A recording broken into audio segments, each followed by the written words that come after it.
بسم اللہ الرحمن الرحیم۔ السلام علیکم۔ فوکس with تصدق گیلانی کے ساتھ آپ کی خدمت میں حاضر۔ ویورز، آبنائے ہرمز پر دسترس اور قبضے کی جنگ کیا دنیا کو واقعی آگ میں دھکیل دے گی یا اسلام آباد اس جنگ کو ختم کرنے میں کامیاب ہو جائے گا؟ آپ کو بڑی کریڈیبل انسائٹ اور اندر کی خبر دینے کی کوشش کریں گے اس ویلاگ میں، اور یہ ویلاگ آپ کو آخر تک دیکھنے کی ریکویسٹ کریں گے تاکہ آپ کو اس ساری سچویشن اور سینیریو کی سمجھ آئے۔ تو بھی، اور ایران صرف دھمکی نہیں دے رہا بلکہ اس نے ابھی ریسنٹلی پوری شپنگ کو اپنے کنٹرول میں لے لیا ہے۔ نیو یارک ٹائم اور واشنگٹن پوسٹ کی رپورٹنگ کے مطابق واشنگٹن کے جو سچویشن روم ہے اس میں مسلسل میٹنگز ہو رہی ہیں، اور اس حوالے سے پریزیڈنٹ ٹرمپ نے نہ صرف انٹرنل رہنماؤں سے باتیں کی ہیں بلکہ فیلڈ مارشل سید عاصم منیر سے بھی بات کی، اور ایران سے بھی رپورٹڈلی ان کی لیڈرشپ سے بھی ان کی بات ہوئی ہے۔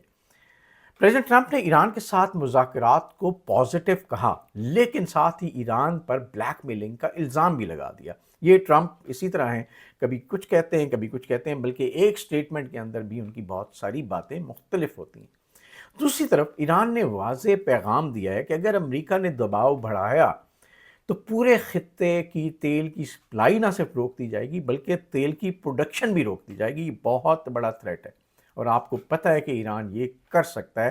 فی الحال جتنے ہسٹری یا اس جنگ 40 دن کی جنگ میں جو کچھ ہوا وہ اس چیز کا گواہ ہے، اور یہ بہت خطرناک صورتحال بن جائے گی۔ اب یہ صرف جو جنگ ہے یہ عالمی معیشت کو یرغمال بنانے کی جنگ نظر آ رہی ہے۔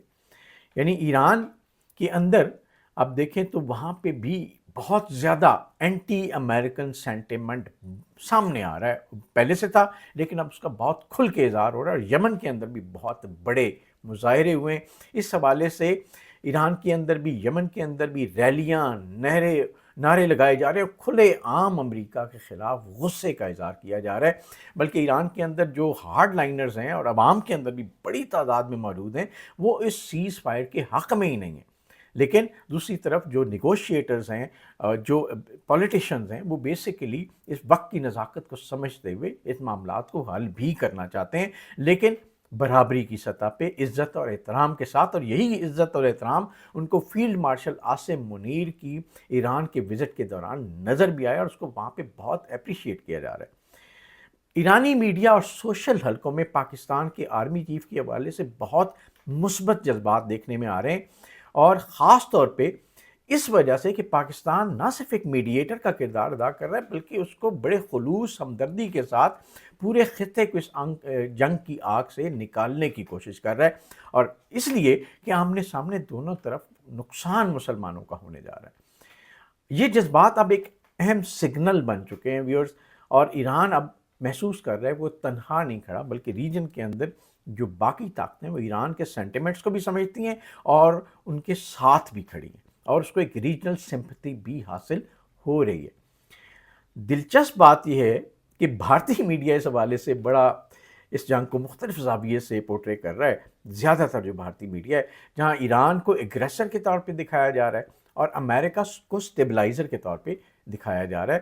یہ بڑی ایک حیرت انگیز چیز ہے ایران کے لوگوں، عوام اور حکومت کے حوالے سے، اور ایرانی حلقوں نے اس نیریٹو کو بڑی سختی سے ریجیکٹ کیا اور اسے پروپیگنڈا قرار دیا۔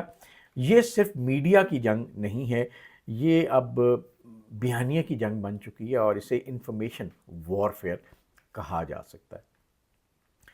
دوسری طرف انٹرنیشنل میڈیا جیسے بی بی سی اور رائٹرز کے مطابق اسرائیل نے لبنان پر حملے تیز کر دیے اور سیز فائر کی سنگین خلاف ورزیوں کا الزام اسرائیل پہ لگایا جا رہا ہے۔ ایک انتہائی تشویشناک واقعہ جو گارجین کے مطابق رپورٹ ہوا کہ یو این مشن پر حملہ ہوا، اور وہاں پہ ایک فرانسیسی سمیت ہلاکتیں بھی ہوئیں اور کچھ لوگ زخمی بھی ہوئے، اور یو این نے اس کو کھلی جارحیت بھی قرار دیا ہے۔ یہ صرف ایران اور امریکہ کی جنگ نہیں رہی بھی، اور اب آہستہ آہستہ یہ جنگ مختلف کونوں اور خطے کے اندر مختلف معاملات یا مختلف لوگوں کو، مختلف ملکوں کو انوالو کر رہی ہے۔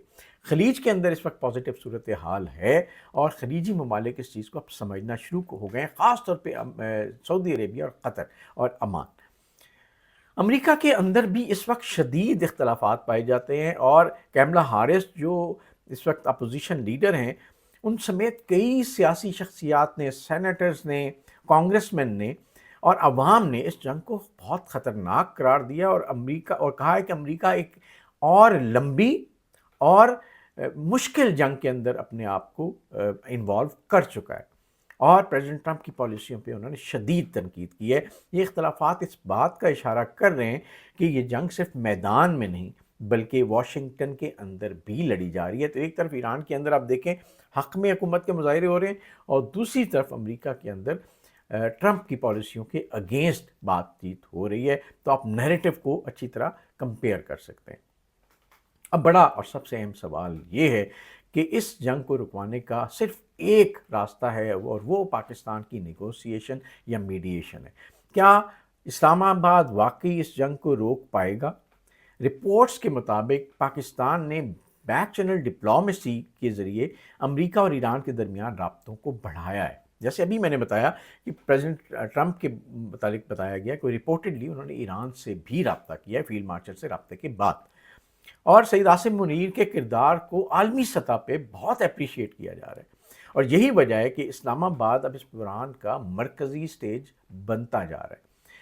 اگر یہی صورتحال رہی اور یہاں پہ کوئی بریک تھرو ہو پایا، جس کی امید بھی کی جا رہی ہے اور جو آخری امید بھی ہے، تو شاید دنیا بچ سکتی ہے، اور خدا نہ خواستہ اگر اس موقع سے بھی فائدہ نہیں اٹھایا گیا تو جنگ اگلے مرحلے میں داخل ہو سکتی ہے، جو کہ میرا خیال ہے پھر کسی کے ہاتھ میں اس کو روکنا ممکن شاید نہ رہے۔ اگر رکا بھی تو بہت تباہی کے بعد رکے گا، اور الٹیمیٹلی جنگیں کسی مسئلے کا حل نہیں ہیں ویورز۔ الٹیمیٹلی سب کو آخر میں ایک میز پہ بیٹھ کے نیگوشیٹ کرنا ہوتا ہے، بات چیت کرنی ہوتی ہے، اور اس کو جتنا آسانی سے جتنا جلدی سمجھ لیا جائے اتنا بہتر ہے۔ یہ وہ لمحہ ہے جہاں ایک غلط فیصلہ اور ایک غلط قدم دنیا کو واقعی تباہی میں دھکیل دے گا۔ یہ ایسی جگہ ہے، یہ ایسا سینسٹیو پوائنٹ ہے کہ یہاں پہ طویل جنگ یا ایسی جنگ جس میں کوئی کسی کو روک نہ پائے، وہ اس پوری دنیا کی معیشت کو تباہ و برباد کر دے گی۔ کیا یہ جنگ واقعی رک پائے گی، یا پھر ایک نئی جنگ کے آغاز کے لیے کچھ وقفہ ہے؟ یہ صرف خبریں نہیں ہیں ویورز، یہ آنے والے کل کی تصویر ہے۔ اسلام آباد فیصلہ کرے گا یا میدان جنگ آگے بڑھے گا مڈل ایسٹ کے اندر؟ یہ دو راستے ہیں جو اس وقت دنیا کی لیڈرشپ نے چننے ہیں، اور اس حوالے سے میں آپ سے یہی ریکویسٹ کروں گا کہ آپ کی جو کامنٹس ہیں، جو آپ کی فیڈ بیک ہے، اس سے متعلق ہمیں ضرور آگاہ کریں۔ اگر آپ نے اس چینل کو سبسکرائب نہیں کیا تو آپ پلیز ضرور سبسکرائب کریں، اور اس بیل آئیکن کو پریس کریں تاکہ آپ کے پاس ہمارے لیٹسٹ تجزیے اور تبصرے پہنچتے رہیں۔ میں ہوں تصدق گیلانی، اور اس دعا کے ساتھ کہ اللہ تعالی ہم سب کو اپنے حفظ و امان میں رکھے، آپ سے اجازت چاہیں گے۔ اللہ حافظ۔